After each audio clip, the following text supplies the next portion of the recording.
ვასრულებთ ნომერი 5 ბედის მატრიცის განხილვას. მე უბრალოდ შეგახსენებთ, რომ ვარ ნათია შაი და ეს არის ჩემი არხი, გამოიწერეთ არხი და გახდება თქვენი არხი. რომ შევაჯამოთ დედის მხარის საგვარეულოში. ეს არის ურთიერთობა ქალებთან, ბავშვებთან, ოჯახი. მამაკაცებთან ეს არის სიღრმისეულად ჩაძიება, გაცნობიერება, კარგი თვისებების წამოღება, კარგი რესურსების წამოღება და ამის ვარსკვლავად ქცევა. და საერთო რაც არის, ეს არის რომ გააერთიანოს ორივე ენერგიები, ეს არის კარმა, კარმის კანონები, არანაირი წყენა, არანაირი ბრაზი, კარმა, კარმის დამუშავება. ორივე საგვარეულო ხაზისთვის. როგორ უნდა იურთიერთობოს მამაკაცებთან, რომ იყოს წარმატებული, უნდა იყოს ვარსკვლავური, ჭვიალა, ნიჭიერი, დაანახოს მამაკაცებს, როგორ ნიჭიერია, როგორ შესაძლებლობები აქვს წარმოაჩინოს თავი. მათშიც ნახე, მე ესეთი ვარ და მათაც დაანახოს თავისი ნიჭიერება, თავისი სიკარგე, თავისი სიკაშკაშე, სარკესავით. ქალებთან მას მოუწევს კარმული გაკვეთილების გავლა და საერთოდ სოციუმში უნდა იყოს ისეთი ნაპერწკალი, რომელიც მიზნებს დასახავს, დაუსახავს და ერთად შეკრავს ამ ადამიანებს და ამის ნისკები წაიყვანს. მინდა ვთქვა, რომ სამყარო ამ ადამიანისთვის ესე უნდა იყოს თავისუფალი, ჩარჩოებს გარეშე, სამყაროს მოწყობას ესე უნდა ხედავდეს, რესურსული, თლიანი, სრული, შეკრული.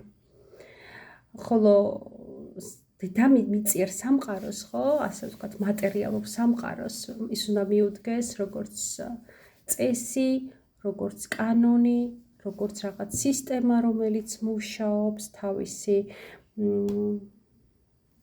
თავისი კანონებით, თავისი წესებით, თავისი სტრუქტურით, ხო, სტრუქტურირებულად, მაგრამ საერთო ჯამში აქაც კარმა ამოდის მასთან.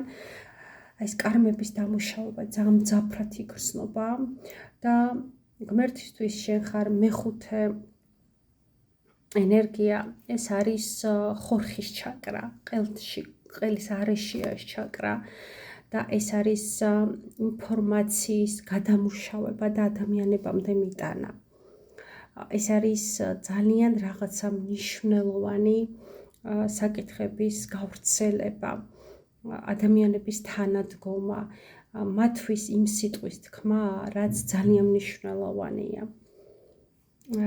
ეს ასე ვთქვათ, ბოლო აკორდი ამ ბედის მატრიცისა.